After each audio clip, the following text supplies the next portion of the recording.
So rugby is kind of like football, except when a player is tackled to the ground with the ball, the game doesn't stop. And in rugby, we don't wear any protective equipment, so that can leave you a little more prone to injury as well.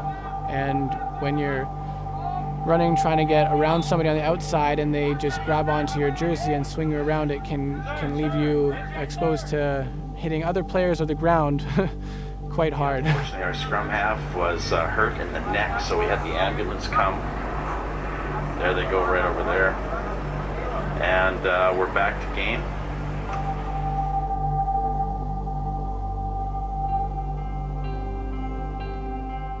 I'm originally from Canada, British Columbia. I spent most of my life there. I was raised Seventh-day Adventist. My parents are both Seventh-day Adventist, and I have an older brother and a younger brother.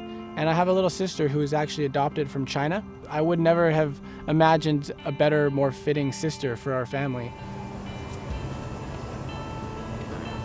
I started playing rugby in 10th grade, and it was new to me, but I really enjoyed it. I had a lot of fun, I learned a lot, and I improved a lot. It was just a regular season game.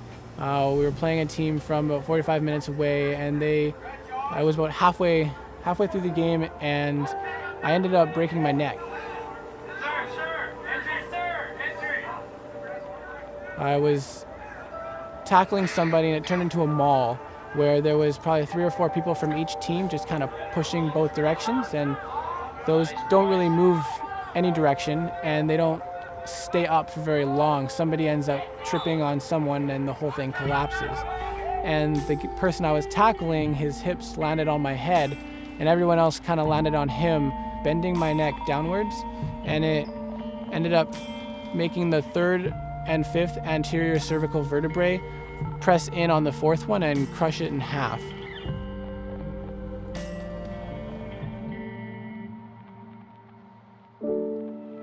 So in that moment, a lot of people say like, wow, that must have been terrifying.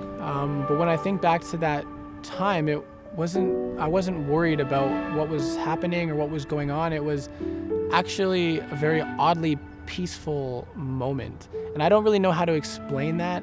I don't have a particular reason why I felt that way. I was making jokes while I was lying there on the field, and I'm pretty sure I was the only one that was laughing, but I thought they were funny. I think most about the ways that it's kind of benefited me. I am very lucky to have not been left with severe deficits that make my day-to-day life challenging. And the experience of going through this challenge and overcoming it and progressing has given me I think a better way of connecting with patients who deal with life-changing situations that leave them sad and depressed and feeling like there's maybe no hope for them. When I was struggling to improve, I didn't know what my future had in store for me, but I had a lot of faith that regardless of whether I improved or not, God was going to use me to impact the lives of others. I think it's important to always kind of look ahead to where you want to be and not look at your current situation as a disability, but rather a challenge to overcome, an obstacle in the path to where you're ultimately trying to get to.